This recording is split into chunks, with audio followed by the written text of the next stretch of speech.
In today's video, we're going to go over on how you can make your own custom gobos for free using Illustrator and Blender. Now, of course, if you don't have Illustrator, that's going to be a little more difficult and this makes it less free. That is what I'm using for this video because I found that workflow to be easy. It's a very small part of that workflow. The other thing is important to note is, so this was used, this was created with a resin printer. This was created with an FDM printer. So I have an alternative to this gobo, and you can see that with the FDM printer, we lose a lot of the details that the resin printer keeps in there. So I think that's a really important thing to be aware of, so that if you're using an FDM, which is more than likely the printer that you're normally used to seeing, you can't do a lot of small details like this. You can do sometimes one like this worked. There was a little bit of an issue right here, but this did work with an FDM printer, and this did work, but the slits here were too small, and so it just didn't really let the light through very well. So really just kind of be intentional with the patterns that you're making, and we're going to move on to the rest of the video now.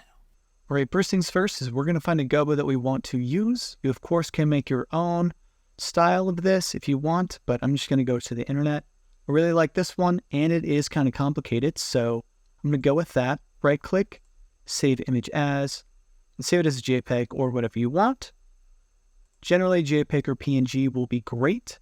Then we are going to go to Illustrator, and we just need to clean up these lines because it's not as clean as I would like. I'm going to go to Object, Image Trace, Make, and Expand. Now those are really, really clean lines, and it's like a uniform. Go to File, Export, Export As. Make sure you save it as a SVG. All right, we're going to go ahead and save that and export it, and then we're going to open Blender. Blender is a free program that you can grab. And so we have this up, and I'm going to go ahead and click on Camera, click X to delete. Same with this light, X to delete. I'm going to keep this cube for the time being. Go ahead and hide it. I'm going to do a Shift A. I'm going to go to Mesh and Circle. Then I'm going to go to Edit Mode. Now, see here, if I click off, you can do Shift, hold left mouse button, grab, and it's going to grab everything there. Then we're going to extrude. We're going to fill with F. And then we're going to go to Extrude over here on the left-hand side. And I'm just going to go ahead and drag up here. So, and that's about good right there. And that looks pretty good. Now we are going to do File, Import, and we're going to import that CVG. So I'm going to go to my desktop, Palm Tree Gobo, and import. And you're like, where is it? Well, it's hidden underneath our circle. So we're going to go ahead and scroll down here. And I'm going to rotate my plane because it doesn't really matter when we're doing this. And we see that we have some extra stuff on here we don't want. So you can just go ahead and click this eye and then this eye, and those will be disappeared. Then we're going to click on one piece of the gobo here, and you're going to highlight it like that. And then you can do a Shift, left mouse button, highlight everything. So that way you can do a Control J, Control Command J, and then that will put everything together. So now you have one piece, and it's not all separate pieces. So now I'm going to go ahead and highlight again with the left mouse button click. I'm going to scale this up, get an estimate, and click on the circle and bring that back. I might bring it up a little bit more. Now with this still highlighted, we're going to go to Object, Transform, set to Origin. We're going to go Origin, Geometry to Origin. No, Origin to Geometry. That's the one I want. Origin to Geometry. Then Object, Snap, Selection to Cursor. And so now that brings it to the middle of where the cursor is, right? To middle. But it's not exactly center. It's not exactly what I want. So I'm going to bring that up a little bit. And maybe if I want to make it a little bigger and press S again and make it a little bigger there. And I might shift it over about right there. Awesome. So now we're like, well, that kind of works, but not really. So we are going to hide the circle. And we're going to extrude this. But to do that, we're going to go over here to Object Data Properties. And I am going to go to Geometry and then Extrude. And we're just going to bring it up a little bit. About that is good. We just need it sticking out of our circle shape. So once you have that, we're going to make sure we click on the circle shape, and we're going to go to edit mode. And if I remember correctly, I struggled last time I was trying to do this tutorial. I'm not seeing it show up in edit mode, so maybe it is in object mode. Click on this, and we're going to do convert to mesh. Okay, so now we have a mesh here, which is great. And what do we have? So I clicked on this little arrow that was over here, and I have 3D print. Okay, we're going to need that.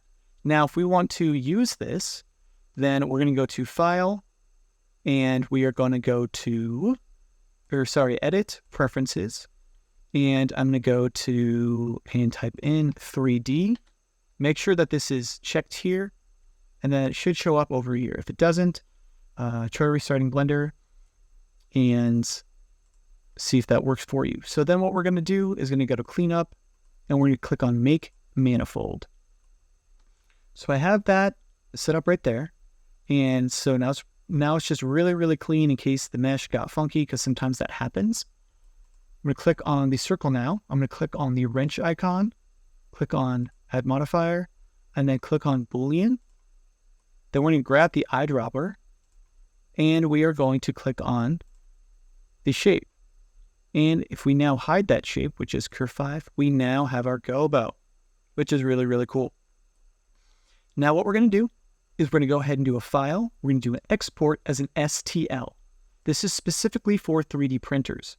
And make sure you do selection only, because we have this selected and we don't want to add anything of this other stuff. And so I'm just going to go ahead and throw that to desktop. And I've already done one before, but it's fine. And so then I use Cheetahbox for my resin printer. And all 3D slicers are going to be similar. But what you're going to do, let me make this bigger, is I'm going to go Open. I'm going to go to Untitled, because that's what I called it. You see it's super small here. Well, we need to change the size. Now the size for circle gobos, the diameter, is 65.49 millimeters. So I'm going to go to Scale. We're going to go 65.49. And if you lock the ratio, it'll do it for you automatically. And then this can vary. The actual metal size is 0.07 millimeters, but that might let more light than you want through. I find that 1 millimeter works fairly well. You can go thicker if you want, but you don't want to go too thick, because then it won't fit in your gobo holder. So once you have that, we can go to Slice, and it's going to say that it's take around 6 minutes to make, and the price is 7 cents. And so you can either use a resin printer like this, or you can go to your local library and find an FDM printer there to do this sort of thing, and they will be more than happy to help you out. Or you can go to a makerspace, that works too. So now I'm going to kind of show you guys what that looks like in action. And by action, I mean using the Gobos to see how they work. So you can see that I have 3 examples here on the screen right now, and on the left-hand side is the FDM printer. And you can see it looks pretty janky, and that's to be expected when you have small details like this. But I wanted to show you just how the light goes through. You can tell that even with 0.7 millimeters, that the light doesn't go through the black parts at all, which I think is great.